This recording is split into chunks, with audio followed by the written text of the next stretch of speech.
So first, though, I'd love to introduce you to Guo Jian. You ready to start? Yep. Yeah. So Guo Jian was enlisted in the People's Liberation Army when he was just 17. There he served for several years as a propaganda artist, painting posters to promote the ideology of the army and the Communist Party. But reality hit him. 10 years later, in 1989, he was one of thousands of students in Tiananmen Square, where several hundred protesters were killed. Guo Jian's art reflects 50 years of violence in China, stretching from the Cultural Revolution to the horrors of Tiananmen Square. 3 years ago, he was arrested after marking the 25th year anniversary of the bloody massacre with a diorama of Tiananmen Square covered in minced pork. Ladies and gentlemen, please welcome Guo Jian. Thank you.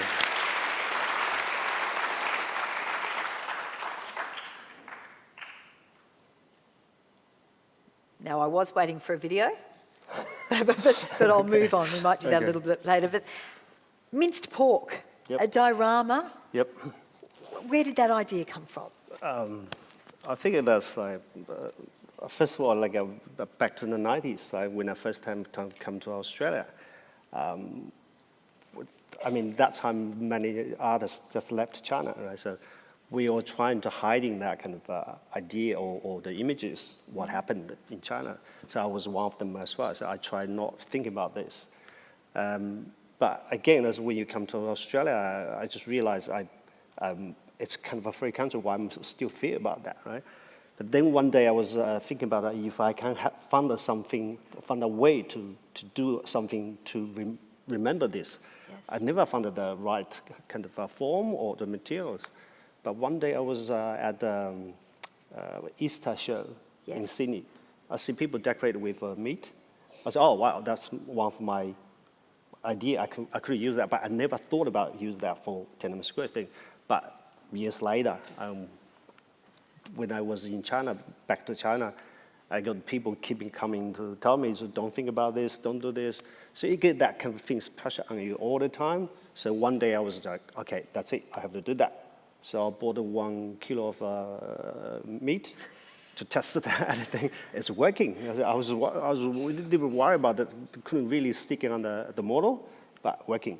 So I bought it like 160 kilos, which is scary. I hope you got it at a special price. Yeah, I got a really cheap one, but then the guy was really scared. You know, he just said, why buy that much, right?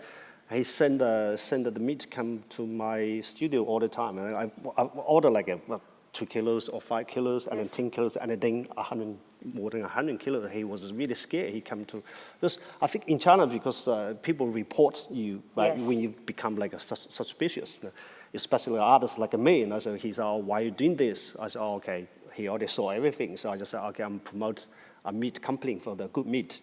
But he was scared. He just, oh, my meat is not good enough. So you did that. You ended up being arrested. Yeah, it's like a week later. Yeah, and so let me ask you about that arrest. What kind of effect did that have on you?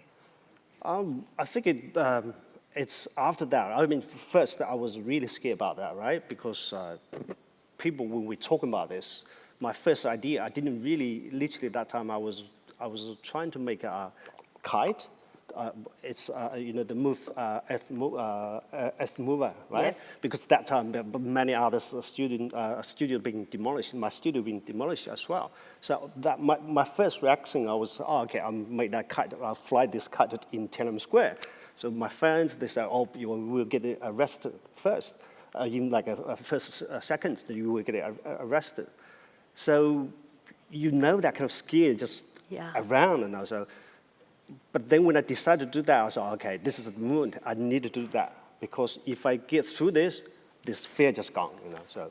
So literally now I don't scare about anything now. So I'm still scared about things, but not scared about their things now.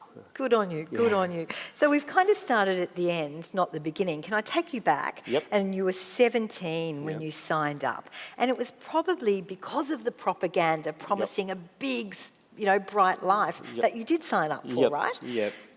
I was, the uniforms, right? The uniforms really attracted me at that time. when we were kids. You know, so we were I can understand that.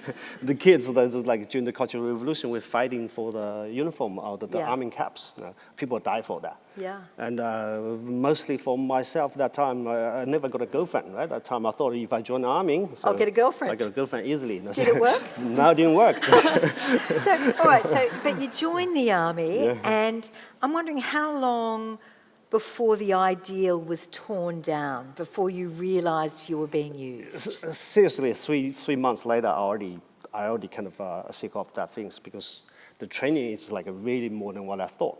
I joined the army because one reason, not only just for looking for girlfriend, but I was literally escaped from the gang, right? Because Yes. during the Cultural Revolution that time, people fighting on the street. I'm already fighting on the street many times. So I'm scared about that. I'm escaped from that to the army.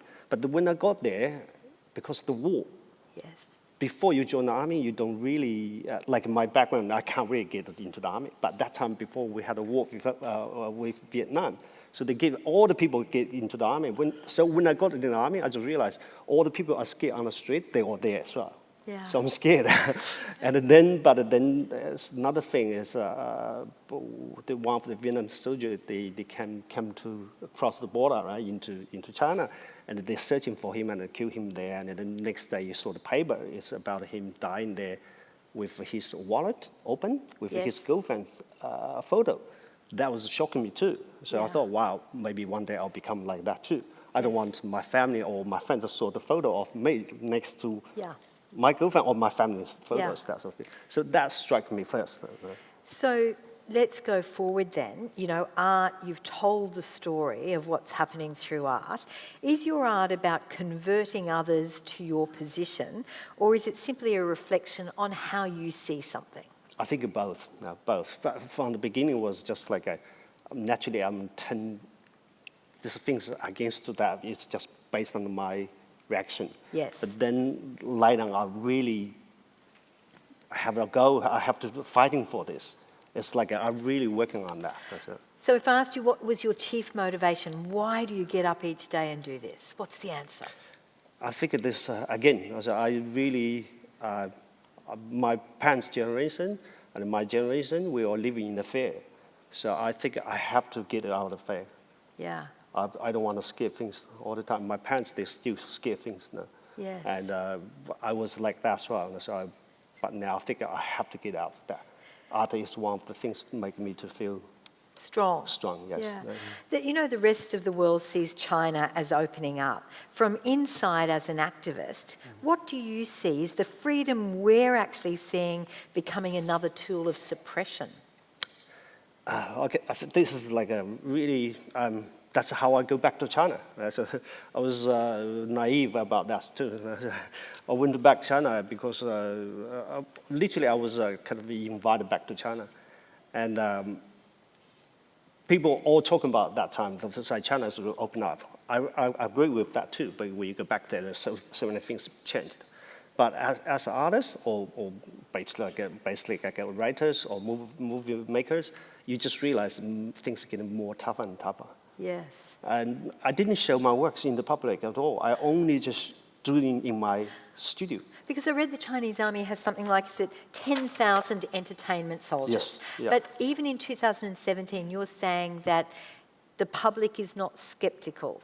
They still believe all of that. Exactly. That's it. So once upon a time, it was the activists up against the government, right? The government propaganda machine. But now consumerism is increasingly a player. Yep. Ads for Coca-Cola, McDonald's, Yep. the latest device. Does that erode the power of the state, or does it take up oxygen away from activists trying to get their message out there? Yeah, that's we talking about this. Let's say in China, it's like the corruption is not only that level, every level, Yeah. including in the art kind of section as well. Like I've been like invited to this kind of dinners all the time, right? Or they call you from the beginning. They call drinking tea. If you become that kind of person, right, they invite you for tea. They want to talk about what in your mind, and then when that kind of level go up, you have a dinner with them. So which it's one of the corruption as well. They were trying to corrupt it as well. So this is kind of both things now, not only just communism. I think the consumerism, both things there, I think. Yeah. A question from our audience is, do you actually enjoy what you do, or you're doing it because you see it as your job? Before, okay, this is like a really strong feeling. Like I remember the years when I was in Australia. I was working in different jobs, but every time when I come home, I was really excited because I knew I'm going to do my work. Yeah. Part of like my hobby, right? It's a passion. Yeah, passion. But then now I know now it's my job now. But again, I really love it. I feel lucky after that thing. Yeah. I'm really, really lucky to do that. But also I know something that I have to do, not only just because it's my hobby, it's my job now. Well, we're lucky you do it too, I think. Thank you. There's no doubt, though, a huge personal cost here. You were blacklisted, you couldn't get a job, we've talked about your arrest.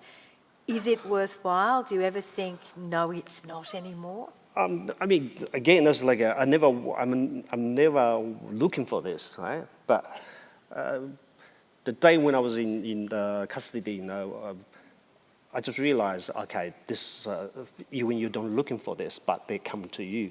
Doesn't matter who you are, now, so they will come to you. When you really want to stand up for yourself, they will come to you. Yeah. So after that, I just like I feel lucky too. Seriously, I thought, okay, if I never go through this, I never learn the things. I never know they come to you. But can you see a victory? Are we going to win this propaganda war?